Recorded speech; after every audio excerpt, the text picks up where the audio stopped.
السلام عليكم ورحمة الله وبركاته. حبايب قلبي كتاكيت سنة رابعة، عاملين ايه؟ يا رب تكونوا بخير وزي الفل. دلوقتي يا حبايب قلبي زي ما وعدتكم هنحل كل درس بدرسه.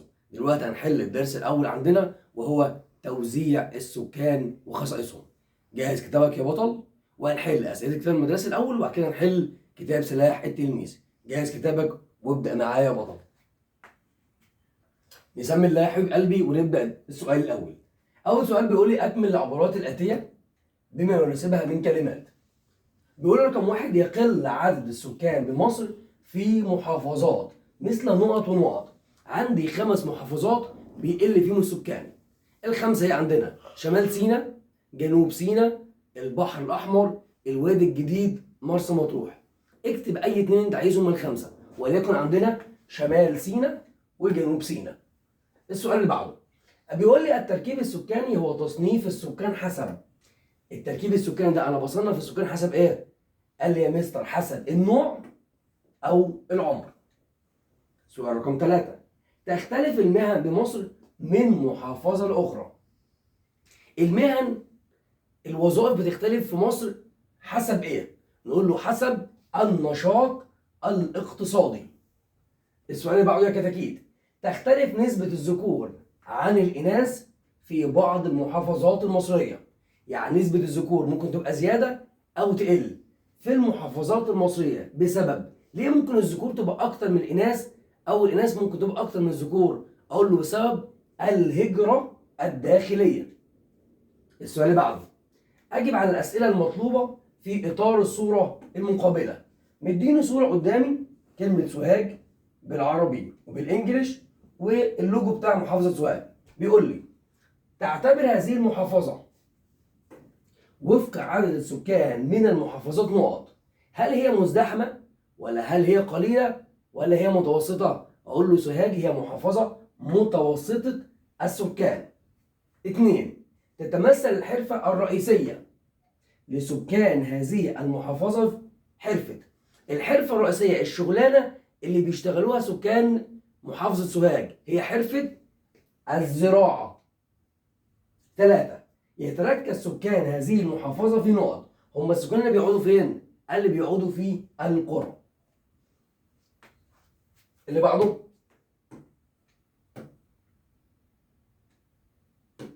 بيقول لي اكتب كلمة صواب أمام العبارة الصحيحة وكلمة خطأ أمام العبارة غير الصحيحة.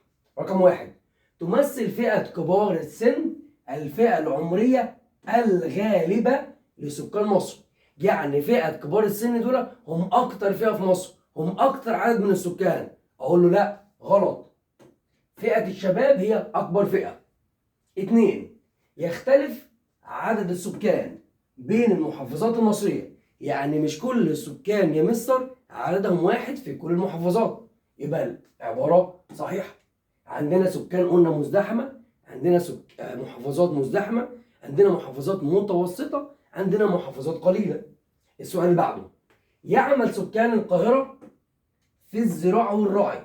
الناس اللي عايشين في القاهرة بيشتغلوا في الزراعة والرعي. أقول له غلط، بيشتغلوا في الصناعة والخدمات. السؤال اللي بعده: بنتفسر ليه قلة عدد السكان في محافظة الوادي الجديد.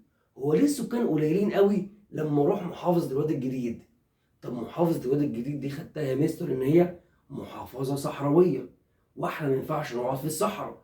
يبقى لما يقول لي ليه السكان قليلين قوي في محافظة الوادي الجديد، اقول له لانها منطقة صحراوية يقل بها المياه العذبة، ما فيهاش ميه فمش هقعد. يبقى لانها منطقه صحراويه تقل بها المياه العذبه. ماشي. السؤال اللي بعده: شهرة مدينه اون قديما. مدينه اون دي ليه كانت مشهوره جدا زمان؟ اقول بكل بساطه لانها كانت مركز للعلم والثقافه. مدينه اون دي اللي هي عين شمس حاليا، لانها كانت مركز للعلم والثقافه وكان يعمل سكانها بالتعليم والكتابه. السؤال اللي بعده: ما النتيجة المترتبة على قلة الموارد المائية؟ قلة الموارد يعني قلة المية العذبة في بعض المحافظات المصرية. لما عندنا بعض المحافظات المصرية المياه العذبة اللي فيها بقت قليلة، السكان يعملوا ايه؟ اقول له قله السكان، مش هقعد هناك علشان مفيش ميه. يبقى النتيجه المترتبه قله السكان. السؤال اللي بعده بيقول لي توافر فرص التعليم في بعض المحافظات المصريه. لما في محافظات مصريه فيها فرص تعليم كويسه، ايه اللي يترتب؟ اقول له ارتفاع نسبه المتعلمين في هذه المحافظات. انا عندي فرصه تعليم، عندي مدرسه كويسه، فعدد الناس اللي بتتعلم كتير، يبقى ارتفاع عدد التعليم في هذه المحافظات، او ارتفاع نسبه التعليم في هذه المحافظات. السؤال اللي بعده، ما المقصود بالتركيب السكاني؟ يعني ايه تركيب سكاني كده؟ ده ايه؟ قال لي بكل بساطه هو تصنيف السكان. طب انا بصنف السكان ايه؟ الى مجموعات حسب النوع او العمر. بقسمهم لمجموعات زي ما قلت لك في الشرح، الى مجموعات حسب نوعك وعمرك. انت صغير ولا كبير ولا متوسط؟ طب هل انت بقى ولد ولا بنت؟ يبقى تصنيف السكان الى مجموعات حسب النوع او العمر. اللي بعده هنحل اسئله تدريبات سلاح التلميذ على الدرس الاول. واول سؤال بيقول لي لاحظ خريطة مصر المقابلة ثم أجب. يشير الرقم 1 إلى محافظة مزدحمة بالسكان. هي إيه المحافظة اللي فيها سكان كتير قوي قوي؟ الحتة دي اللي في النص. أقول لي دي مستر محافظة القاهرة. يبقى رقم 1 القاهرة. 2 صواب أم خطأ؟ قول لي صح ولا غلط. يشير الرقم 2 إلى أقل المحافظات المصرية سكانا. طب فين رقم 2 يا مستر؟ المحافظة دي. المحافظة دي محافظة الأقصر. طب هل المحافظة دي هي أقل محافظة في السكان؟ أقول له لأ، احنا لما خدنا في الشرح خدنا إن احنا أقل محافظة في السكان كانت جنوب سيناء، يبقى دي غلط. السؤال اللي بعده صوب ما تحته خط. الكلمة دي غلط، عايزين نجيب مكانها الصح. يشير رقم 3 إلى محافظة مزدحمة السكان. أروح عند رقم 3 وأقول له المحافظة دي إيه؟ المحافظة دي إيه؟ المحافظة دي جنب البحر الأحمر، يبقى هي اسمها محافظة البحر الأحمر. طب البحر الأحمر دي مزدحمة؟ أقول له لأ، هي مالها؟ بدل مزدحمة هي قليلة السكان، هي قليلة، يبقى قليلة السكان. اللي بعده 4 يشير رقم 4 إلى محافظة. 4 دي محافظة مين؟ اللي عند الساحل. أقول له دي محافظة مطروح. اللي بعده بيقول اكتب كلمة صواب أمام العبارة الصحيحة وكلمة خطأ أمام العبارة غير الصحيحة. ماشي. رقم 1 تعد محافظة الوادي الجديد من أكثر المحافظات مصر سكانا. الوادي الجديد ده في محافظة، ده الوادي الجديد، المحافظة دي أكتر محافظة فيها سكان. أقول له لا، دي صحراوية، يبقى أول واحدة غلط. السؤال اللي بعده تزداد نسبة الشباب في المحافظات التي تكثر فيها فرص العمل. يعني المحافظة اللي فيها شغل السكان بيبقوا فيها كتير. أقول له صح، وخاصة الشباب. اللي بعده 3 عرفت منطقة عين شمس قديما باسم أون. منطقة عين شمس دي زمان كان اسمها مدينة أون. أقول له صح. اللي بعده يعمل معظم سكان محافظة سوهاج حاليا في حرفة الرعي. يعني دلوقتي الناس في سوهاج بيشتغلوا في الرعي. أقول له لا، الناس دي بيعيشوا على ضفاف نهر النيل وبيقعدوا في القرى، والناس اللي في القرى بيشتغلوا في الزراعة. يبقى أقول له لا، دي غلط. اللي بعده تعد محافظة السويس من المحافظات المزدحمة بالسكان. السويس دي فيها سكان كتير جدا، مزدحمة يعني أكتر من 8 مليون نسمة. أقول له لا، دي قليلة السكان، يبقى غلط. 6 انخفاض مستوى التعليم من خصائص سكان محافظة القاهرة. يعني سكان القاهرة دول ما بيهتموش بالتعليم ونسبة المتعلمين فيهم قليلة. أقول له لا، دي من أكتر المحافظات اللي تهتم بالتعليم، يبقى غلط. اللي بعده 7. يختلف عدد الذكور والإناث داخل محافظات مصر بسبب الهجرة الداخلية. يعني ايه هجرة داخلية؟ يعني الناس بتهاجر من محافظة لمحافظة، من مدينة لمدينة. ده بيقول لي بيأثر على اختلاف عدد الذكور والإناث. يعني ممكن ألقى محافظة فيها ذكور كتير وألقى محافظة فيها إناث كتير. أقول له صح. لو أنا النهاردة رايح أشتغل في القاهرة، فأنا هسيب مثلا المحافظة بتاعتي وليكن أسيوط وأجي أقعد في القاهرة، فمين اللي بيجي؟ الذكور اللي بتيجي، فالذكور تزيد في محافظة القاهرة وتقل في محافظة أسيوط، والعكس الإناث تقل في القاهرة وتزيد في محافظة أسيوط. يبقى تختلف عدد الذكور، بيختلف. يبقى رقم 7 صح. اللي بعده 8. عرفت محافظة سوهاج قديما باسم أبيدوس. سوهاج دي زمان كنا بنسميها أبيدوس. أقول له صح، زمان كنا بنسميها أبيدوس. 9. قلة المياه العذبة في محافظة الجيزة أحد أسباب ندر سكانها. يعني احنا في محافظة الجيزة عدد سكاننا قليل عشان ما عندناش مياه عذبة. أقول له لا يا مستر، ده الجيزة ده فيها سكان كتير قوي قوي وعندنا مياه عذبة. يبقى غلط، مش صح.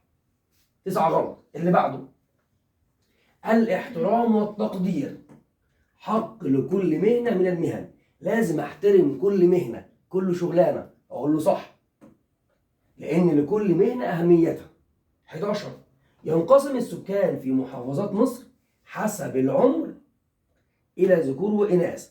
لما اجي اقسمهم عمرهم اقسمهم ذكور واناث. اقول له لا، العمر ده اقسمه صغير كبير، لكن ده حسب النوع ذكور واناث. يبقى 11 غلط. 12. تمثل فئة كبار السن ثلث السكان في مصر. تلت السكان في مصر هم كبار السن. اقول له لا غلط، تلت السكان في مصر هم صغار السن اللي هم زيكم كده سنة رابعة. يبقى غلط. اللي بعده رقم 13. احترام الكبير واجب على كل فرد في المجتمع. لازم نحترم الكبير ونقدره. اقول له طبعا صح. اللي بعده 14. عدد المحافظات مزدحمة السكان أكبر من عدد المحافظات متوسطة السكان. عدد المحافظات المزدحمة دي أكتر من عدد المحافظات متوسطة السكان. طب لما جيت شرحت لك قلت لك إن عدد السكان المزدحمة 3 وعدد السكان متوسطة السكان 17 محافظة، يبقى الثلاثة أكتر من 17. أقول له لا غلط، المزدحمة أقل من متوسطة السكان. السؤال اللي بعده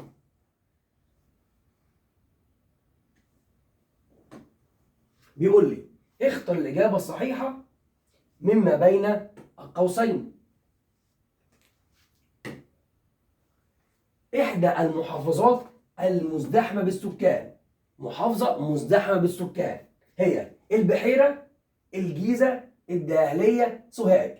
المزدحمين بالسكان القاهرة ثم الجيزة ثم محافظة الشرقية. يبقى هنا نختار مين؟ محافظة الجيزة. اللي بعده عرفت سوهاج قديما باسم، لسه احنا من شوية سوهاج كان اسمها، برافو عليك، أبيدوس. أبيدوس آخر واحدة. اللي بعده إحدى المحافظات قليلة السكان، اللي فيها سكان قليلين، دقهلية، سوهاج، مطروح، الجيزة. أقول له عايزين محافظة يا مستر، محافظة صحراوية، يبقى محافظة مطروح. اللي بعده أي مما يلي يعد عاصمة مصر حاليا؟ إيه العاصمة دلوقتي؟ هي مدينة القاهرة. اللي بعده أحد أسباب انخفاض عدد السكان في محافظة الوادي الجديد. ليه السكان قليلين في الوادي الجديد؟ قلت لي يا مستر إنها منطقة صحراوية وكمان ما فيهاش مياه عذبة، يعني قلة المياه العذبة. فين قلة المياه العذبة؟ أهو، يبقى قلة المياه العذبة. 6. عمل سكان أبيدوس قديما في السياحة، صناعة الفخار، التجارة، صناعة الأساس. أقول له أبيدوس زمان كانوا بيشتغلوا في صناعة الفخار وكمان كان عندهم الزراعة. اللي بعده إحدى المحافظات الصحراوية التي يعمل سكانها بالرعي. محافظة دلوقتي سكانها بيشتغلوا بالرعي. قلت لي يا مستر اللي بيشتغلوا بالرعي خدنا محافظة واحدة بس اسمها الوادي الجديد. فين الوادي الجديد؟ ادي الوادي الجديد. السؤال اللي بعده، اقل الفئات العمريه انتشارا في المحافظات المصريه.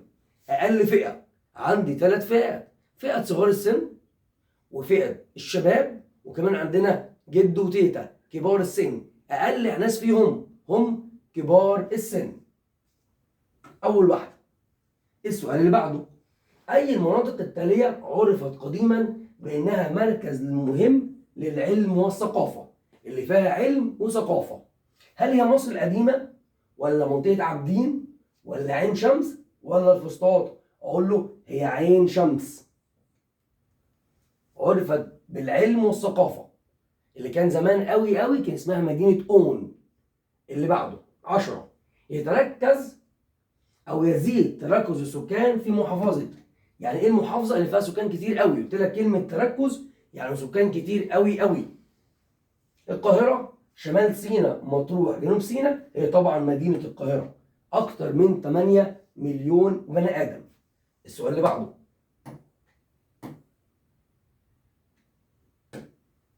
اكمل العبارات التاليه بما يناسبها من كلمات. يعني حطوا لي كلمه مناسبه.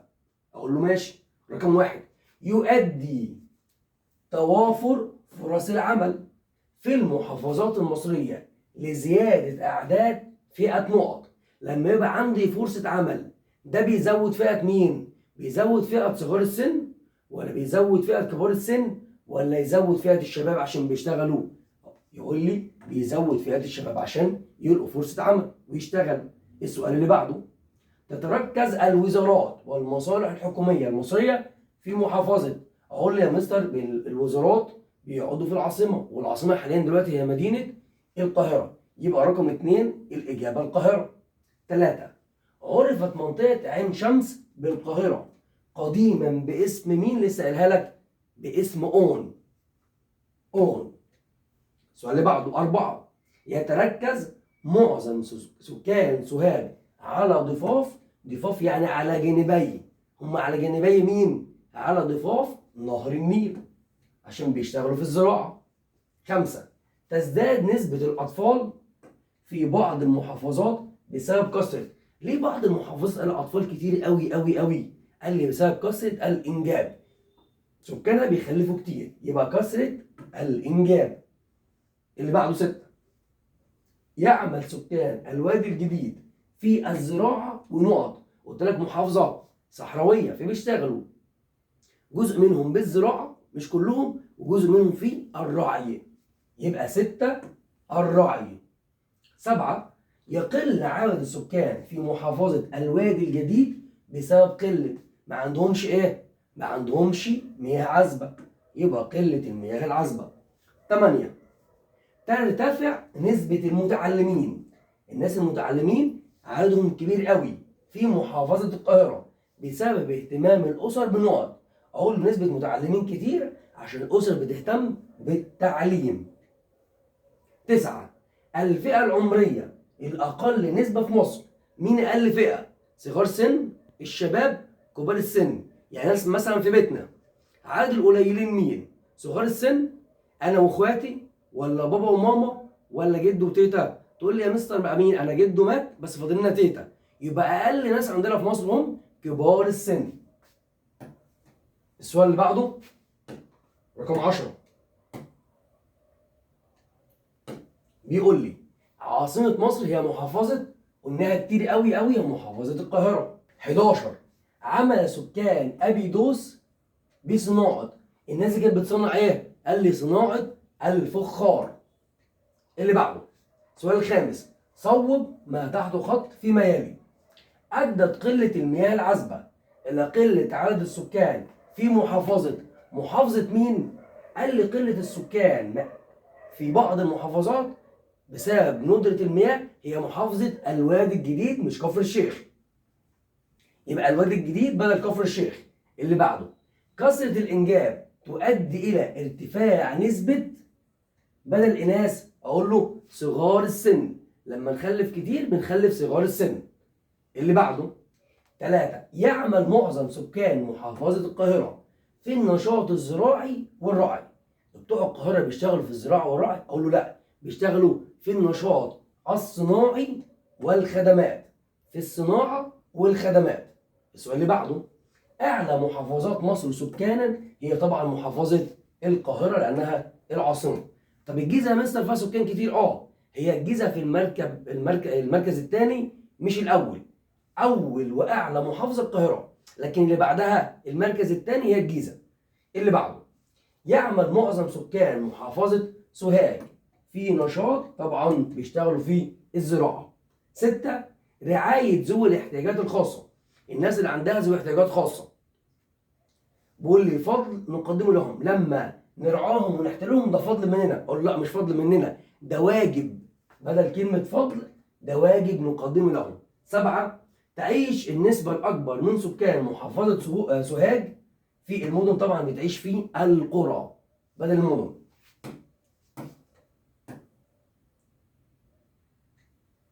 خلاص قربنا نخلص يا صديقي. السؤال اللي بعده، الفئة الأقل من سكان مصر هي حنها كتير قوي قوي قوي، هي كبار السن. 9. القوى العاملة والفئة المنتجة، الناس اللي بتشتغل في مصر هي فئة مين؟ هي فئة الشباب. السؤال اللي بعده، بما تفسر تركز السكان في محافظة القاهرة. يعني ليه السكان بيقعدوا في محافظة القاهرة يا مستر؟ أقول له علشان هي عاصمة البلاد. طب وكمان يوجد بها الوزارات والمصالح الحكومية، وكمان يوجد بها فرص العمل. يبقى عندنا فيها فرص عمل، فيها وزارات، كمان هي عاصمة البلاد. اللي بعده، اختلاف نسبة الذكور عن الإناث في المحافظات المصرية. اللي هي محافظة فيها ذكور كتير قوي ومحافظة فيها إناث كتير قوي. أقول له بسبب الهجرة الداخلية. 2. الهجرة الداخلية. السؤال اللي بعده، 3. ارتفاع نسبة المتعلمين في القاهرة. أقول له بسبب اهتمام الأسر بالتعليم. 4. اختلاف المهن في مصر من محافظة لأخرى. ليه المهن بيختلفوا؟ ليه حد عندنا شغال في الزراعة، حد تاني شغال في الصناعة، حد تالت شغال في التجارة؟ ليه اختلاف المهن؟ نقول له حسب النشاط الاقتصادي. حسب النشاط الاقتصادي. 5. زيادة فئة صغار السن في بعض المحافظات. ليه قال القطعية الصغنطوطين قوي في بعض المحافظات كتير جدا؟ أقول له بسبب كثرة الإنجاب. 6. انخفاض عدد سكان محافظة الوادي الجديد. أقول له لأنها منطقة صحراوية تقل بها المياه العذبة، هي كلها صحراء. 7. اختلاف خصائص السكان بين محافظات مصر. دي كل محافظة ليها خصائص معينة تميزها عن غيرها. أقول له بسبب اختلاف طبيعة البيئة التي يعيشون فيها. كمان بسبب اختلاف طبيعة البيئة التي يعيشون فيها. اللي بعده 8. ارتفاع نسبة فئة الشباب في بعض المحافظات المصرية. ليه بعض المحافظات أنا فيها شباب كتير قوي؟ أقول له بسبب وجود فرص العمل. اللي بعده يا صديقي، ما النتيجة المترتبة على؟ قلنا ما النتيجة ده عكس بما تفسر. لما يقول لي ايه اللي ترتب، يعني ايه اللي حصل بعد كده؟ قلة المياه العذبة في محافظة الوادي الجديد. لما ما لقيناش مياه في الوادي الجديد انا مش هقعد، انا هموت لو قعدت هناك. يبقى قلة السكان. اللي بعده توافر فرص العمل في القاهرة. ايه اللي ترتب لما في فرص عمل في القاهرة؟ نقول له اول حاجة زيادة فئة الشباب. الشباب هيقعدوا هناك كتير. 1. زيادة فئة الشباب، وكمان أصبحت محافظة مزدحمة بالسكان. زيادة فئة الشباب وأصبحت محافظة مزدحمة بالسكان. اللي بعده كثرة الإنجاب في بعض المحافظات المصرية. لما في بعض المحافظات خلفوا كتير كتير كتير كتير، يقول له بقى مين؟ ارتفاع فئة صغار السن. عدد صغار السن زادوا، يبقى ارتفاع فئة صغار السن. السؤال اللي بعده 4. الهجرة الداخلية بين المحافظات المصرية بالنسبة للتركيب السكاني. السؤال ده مهم جدا. الهجرة الداخلية لما الناس تهاجر من محافظة والتانية، ايه اللي ترتب على الهجرة الداخلية بين المحافظات المصرية بالنسبة للتركيب السكاني؟ أقول له اختلاف نسب الذكور والإناث بين المحافظات. اختلاف نسب الذكور والإناث بين المحافظات. اللي بعده دلل على صحة ما يلي. هات لي الدليل. يختلف توزيع السكان بين محافظات مصر. يعني ايه توزيع السكان يا مستر؟ يعني هل كل المحافظات فيهم نفس عدد السكان؟ اقول له لا. اقول له طب هات لي دليل. اقول له عندنا محافظات مزدحمه بالسكان زي القاهره، عندنا محافظات متوسطه السكان زي سوهاج، عندنا محافظات قليله السكان زي الوادي الجديد. اللي بعده، ترتفع نسبه المتعلمين في بعض المحافظات المصريه. الدليل عندنا نسبه المتعلمين في بعض المحافظات ترتفع. نقول له ترتفع عدد المتعلمين في القاهره بسبب اهتمام الاسر بالتعليم. كمان ترتفع نسب المتعلمين في القاهره بسبب اهتمام الاسر بالتعليم. 3. تتنوع المهن التي يعمل بها السكان في محافظات مصر. يعني سكان مصر دول ما بيشتغلوش في مهنه واحده، في شغلانه واحده. اقول له سكان القاهره يعملون في النشاط الصناعي والخدمات، ومعظم سكان سوهاج بيشتغلوا بالزراعه، وسكان الوادي الجديد يعملون بالزراعه والرعي. السؤال اللي بعده يا صديقي اخر سؤال، اهتم سكان مدينه اون قديما بالعلم. اديني الدليل انهم اهتموا بالعلم. اقول له عمل سكانها بالتعليم والكتابه. يعني ايه عمل؟ يعني اشتغلوا. عمل سكانها بالتعليم والكتابه. السؤال اللي بعده يا صديقي، اجب عما ياتي. قارن بين القاهره وسوهاج من حيث توزيع السكان والمهن التي يعمل بها السكان. نمسك محافظه القاهره، توزيع السكان هي محافظه مين؟ اقول له القاهره مزدحمه. القاهره مزدحمه. طب سوهاج متوسطه. يبقى دي مزدحمه دي متوسطه، يبقى دي اول نقطه. طب المهن، اقول له في القاهره بيشتغلوا في النشاط الصناعي والخدمات، طب في سوهاج بيشتغلوا بالزراعه. السؤال اللي بعده، ما العلاقه بين المياه العذبه وعدد السكان في مصر؟ ايه العلاقه بين المياه العذبه وعدد السكان في مصر؟ اقول له يقل عدد السكان بسبب قله المياه العذبه. نقول كمان يقل عدد السكان. ما العلاقه؟ بربط دي بدي. يقل عدد السكان بسبب ندره او قله المياه العذبه. وبكده يا صديقي خلصنا كل الاسئله، كتاب مدرسي وكمان كتاب سلاح التلميذ. ما تنساش يا حبيب قلبي تعمل لمستر ايمن سبسكرايب عشان يوصلك كل جديد، وتفعل زر الجرس. استناني في فيديو جديد يا بطل.